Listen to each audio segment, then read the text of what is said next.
नमस्ते बच्चों, पिछली वीडियोस तक हमने ये डिस्कस किया था कि बैंक रिकॉन्सिलिएशन स्टेटमेंट क्या होता है और क्यों बनाया जाता है। और बैंक रिकॉन्सिलिएशन स्टेटमेंट एक ऐसी स्टेटमेंट है जो कैश बुक और पासबुक के अंतर, जो बैलेंसेस में जो अंतर आ रहा है उस अंतर के मिलान के लिए हम उसको बनाते हैं। दो चीज़ें होती हैं, कैश बुक में 2 कॉलम कैश बुक की हम यहाँ पर बात कर रहे होते हैं और उस 2 कॉलम कैश बुक में हम कैश बुक के बैंक कॉलम की बात कर रहे होते हैं। तो कैश बुक के बैंक कॉलम में जो हमें अमाउंट दिखाई दे रहा है वही अमाउंट हमारा पासबुक का बैलेंस नजर आना चाहिए। अगर दोनों में डिफरेंस है तो उन डिफरेंसेस के क्या रीजंस हैं, उन अंतर के क्या कारण हैं, उन अंतर के कारणों का पता लगाने के लिए हम बैंक रिकॉन्सिलिएशन स्टेटमेंट बनाते हैं या फिर इसे बैंक समाधान विवरण भी बोलते हैं।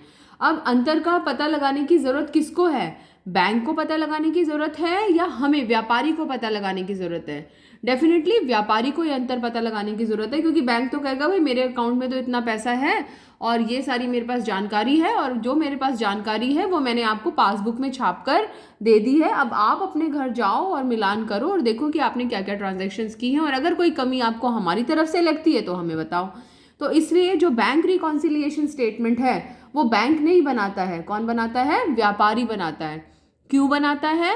ये पता लगाने के लिए कि कैश बुक और पासबुक दोनों बुक्स में जो उनके बैलेंसेस हैं क्या वो अंतर मैच कर रहे हैं या फिर कोई डिफरेंस आ रहा है। ओके, नेक्स्ट था हमने बैंक रिकॉन्सिलिएशन स्टेटमेंट का फॉर्मेट डिस्कस किया था, जिसमें हमने ये कहा था कि साइन, पर्टिकुलर्स, प्लस और माइनस, इस तरीके से हम कॉलम बनाते हैं। ऊपर हेडिंग डालते हैं बैंक रिकॉन्सिलिएशन स्टेटमेंट ऑफ, अगर व्यक्ति का नाम दे रखा हो, और एज ऑन, क्योंकि बैंक रिकॉन्सिलिएशन स्टेटमेंट किसी विशेष तिथि को किसी विशेष डेट पर बनाई जाती है। और फिर यहाँ पर साइन में प्लस या माइनस के साइन लगाते हैं। पर्टिकुलर्स में वो हमारे सेलेक्टेड ट्रांजैक्शंस हैं, सेलेक्टेड नाम है जो हम यहाँ पर लिखते हैं, और प्लस और माइनस में हम उनके अमाउंट्स शो करते हैं।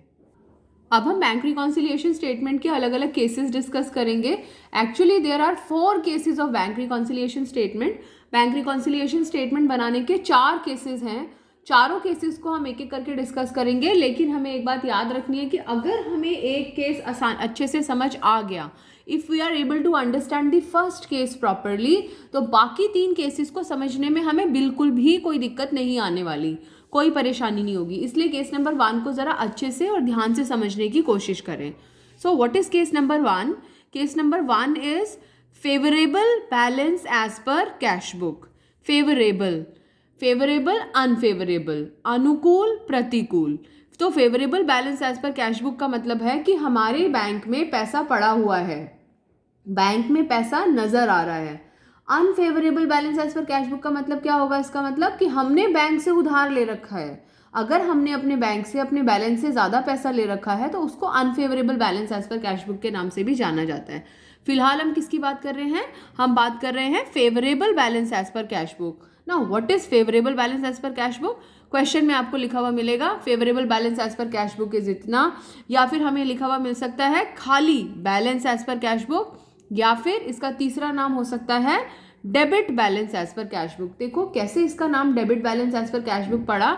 आपको मालूम है कि जो कैश होता है या बैंक बैलेंस होता है दोनों ही एसेट होती हैं, और हमें AELCR का रूल पता है, एसेट और एक्सपेंस का हमेशा डेबिट बैलेंस होता है। कैसा बैलेंस होता है? Debit balance. और लाइबिलिटी, कैपिटल और रेवेन्यू LCR, इनका हमेशा क्रेडिट बैलेंस होता है। ये ऐसी चीज़ें हैं जो हमें कभी भी भूलनी नहीं है, हमेशा अपने दिमाग में याद रखनी है। तो case 1 favourable balance as per cash book. Favourable balance as per cash book का दूसरा नाम खाली balance as per cash book, और तीसरा नाम debit balance as per cash book.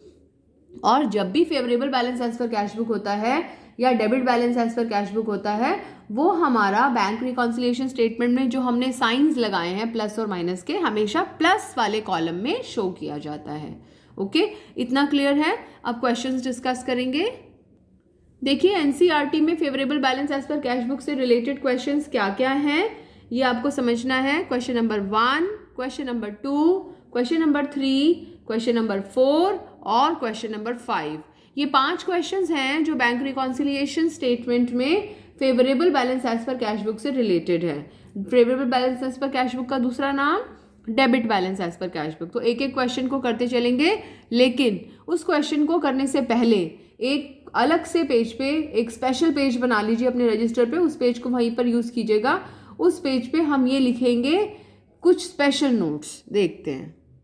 हाँ, तो ये नोट्स हैं जिनको हमें याद रखना है जैसे जैसे हम क्वेश्चंस करेंगे, और ये रजिस्टर पे एक जगह पे लिख के इस पेज को खाली छोड़ देना, क्योंकि चारों केसेस के लिए हमारे काम आएगा। क्या है ये? Cheque issued but not presented for payment, cheque deposited but not credited, direct deposit by a customer, direct payment by bank, bank charges, interest debited by bank, interest credited by bank, bill discounted and cheque dishonoured. Majorly यही वो entries हैं जो बार बार जब हम questions करेंगे तो entries repeat होंगी और हमें देखने को मिलेंगी, और नहीं भी होंगी तो हमें पहचान करनी पड़ती है कि जो ट्रांजैक्शन दे रखी है वो इनमें से कौन सी एंट्री की तरफ इशारा कर रही है। हम उसको पहचानते हैं और फिर इस ट्रांजैक्शन को नोट कर सकते हैं वहाँ पर। तो साथ साथ में याद करेंगे, इशूड हमेशा प्लस, डिपॉजिटेड हमेशा minus, direct deposit by customer, customer ने सीधा हमारे बैंक में प्लस करा दिया तो plus, direct payment by bank, अगर बैंक ने हमारे बदले में कोई पेमेंट कर दी है तो माइनस, बैंक चार्जेस, बैंक ने हमारे खाते में से चार्जेस घटा लिए हैं minus, interest debited by bank, debit का मतलब हमारे खाते में से घटा है इसलिए कैश बुक भी उसको माइनस कर लेगा, इंटरेस्ट क्रेडिटेड, इसका मतलब बैंक ने हमारे खाते में पैसा जोड़ा है, प्लस किया है, इसलिए हम भी इंटरेस्ट को प्लस कर लेंगे। बिल डिस्काउंटेड, हमने कोई बिल डिस्काउंट कराया था जिसके डिस्काउंट चार्जेस हमने बैंक कॉलम में तो दर्ज कर लिए थे, लेकिन कैश कॉलम में उन डिस्काउंट चार्जेस को घटाना भूल गए थे, तो क्योंकि बैंक ने घटाया है इसलिए हम भी उसको घटा लेंगे। चेक डिसऑनर्ड, हमने किसी को चेक दिया था, हमने सोचा पैसे आ गए, हमने अपने खाते में जमा कर लिए थे, पर क्योंकि बैंक में वो पैसा नहीं आया इसलिए बैंक में नहीं जुड़ा, इसलिए हम भी क्या कर देंगे उसको माइनस। मैंने आपको बताया था हम सवाल कैसे करते हैं, हम कैश बुक से शुरू कर रहे हैं अगर क्वेश्चन, तो वो सवाल जो है आकर पासबुक पर ख़त्म होता है, और यदि सवाल में cash book balance as per cash book दिया हुआ है तो कैश बुक वही करता है जो पासबुक ने किया हो।